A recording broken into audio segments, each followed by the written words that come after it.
Good day po. I am Marc Panaligan from Bachelor of Science in Nursing, Group 8, Level 2 po, and I am here to demonstrate and discuss the procedure and the purpose of the catheterization.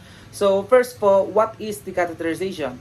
Catheterization is a later polyurethane or silicone tube known as a urinary catheter is inserted to the patient's bladder via urethra po. Catheterization allows the patient urine to drain freely from the bladder for collection. It may be used to inject fluid used for treatment or diagnosis of bladder consideration. And the purpose of the catheterization is to promote the patient comfort and use to reduce the chance of developing urinary tract infection. So after po that, check the patient's record and the order for the procedure. And after po that, i-introduce po natin ang ating sarili and identify the patient using the two identifiers. Explain and discuss the procedure with the patient and secure consent. We do this to ensure the patient has a good understanding of the procedure and give the information consent. Then, check po natin ang current medication and known allergies to prevent medication reaction po. Then, ensure po natin ang good lighting source po is available po sana dahil to maximize po natin ang ating visibility. Then, perform the procedure of the patient bed utilizing screen or curtain to promote the maintain dignity and privacy. And we do this to ensure the privacy. So, sarado ko lang po ang pinto. Then, pagka-apply po natin ng ating clean barrier gloves or sterile gloves, position the patient in the supine position with the knees bent and abducted, hips flexed, and the feet together. Place under the pad, under the buttocks, assess the patient general status, and for distended bladder, inspect the perineal area po. Then, determine conditions that are impair passage of catheter. This is to ensure the accessibility and to maintain dignity and comfort po ng ating patient. So after that po, perform po natin ang hand hygiene using alcohol and gel or soap and water po. This is to reduce the risk of infection po. Then, prepare po natin ang thoroughly and open catheterization kit using an aseptic technique po.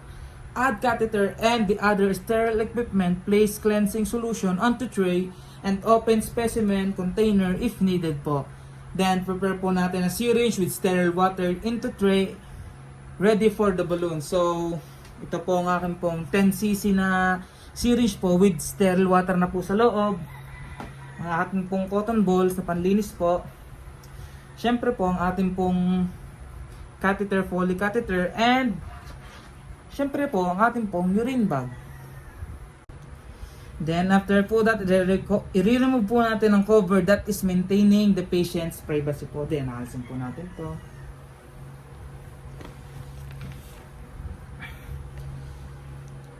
And, perform na po na, habang pagkatanggal po natin ang cover po ni patient, magpa-perform na po tayo ng proper hand hygiene using alcohol gel or soap and water and dun po sa sterile gloves. Then, this is to reduce the risk of introducing infection to the urinary tract during the catheterization po. Then, after po that, place the sterile tray easily accessible place or sa type, malapit po sa type po ng ating patient. Then, pick up the fenestrated sterile drape and allow it to unfold without touching a non-sterile object. If desired, apply fenestrated drape over perineum exposing the labia and being sure not touch the contaminated surface po. And this is to create the sterile field po. Then, apply po natin ng apply the lubricant to the catheter tip. And this is to reduce the risk of urethral trauma po. Then, maglalagay po tayo ng gel dito. Then, and minimize discomfort and facilitate catheterization po. Then after po that, ipoposition po natin ang ating non-dominant hand to retract the labia, fully expose urethral meatus maintaining this position with the non-dominant hand through the position po. Then after po that, pick up the cotton ball saturated with antiseptic solution and clean the perineal area. Wipe along the far labial fold, kneel the fold directly over the center of urethral meatus. Then, kuha po, linis. Then, dispose po and get another one po. Hanggang sa may inus po ang pagpupunas po. Then, dispose po uli and isa pa po.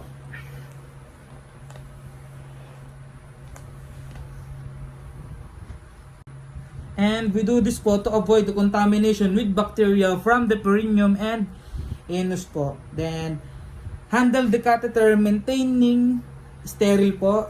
Then, ask the patient to bear down gently as if to avoid slowly insert catheterization through the meatus po. Advance the catheter a total 5 to 7 cm or 2 to 3 inches in adult or until urine flows through the catheter and into tubing at tract drainage bag po.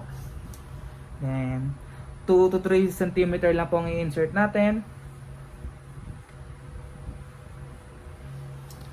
Then, if resistance is felt, ask the patient to take a deep breath or i-rotate po natin ng slightly po ang ating pong catheter to ensure the catheter is in the bladder po. I-rotate po natin slowly.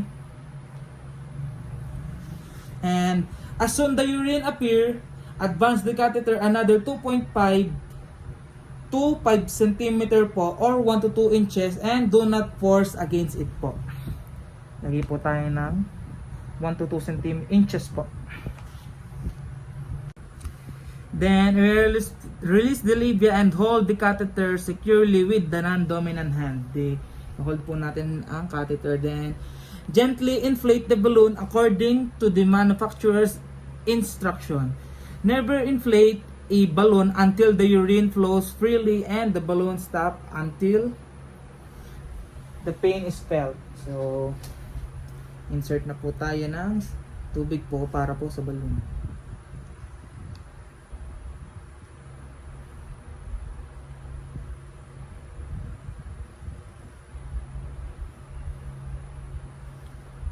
And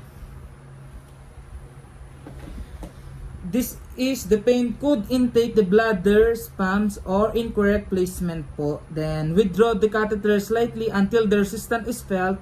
This is to check the catheter placement po.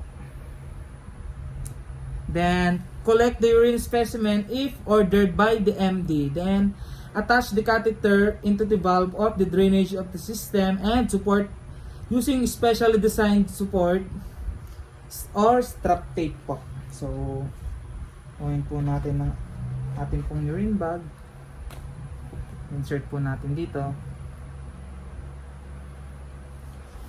And this is to ensure the patient comfort and reduce the risk of urethral, bladder, neck trauma po.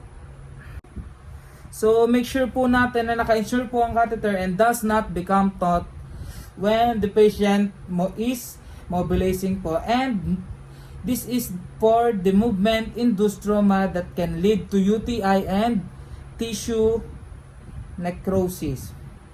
Then, ensure the genital is clean and dry. Then, if the area is left and wet skin irritation may occur po, then remove the gloves and dispose for the equipment and gloves properly to prevent environmental contamination po.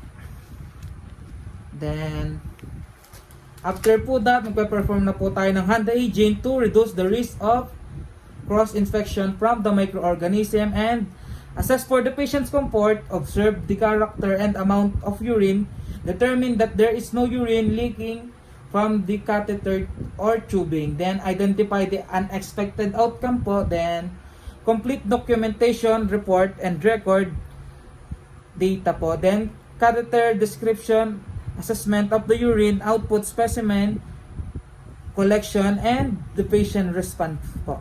Then, that's all po. Thank you for listening.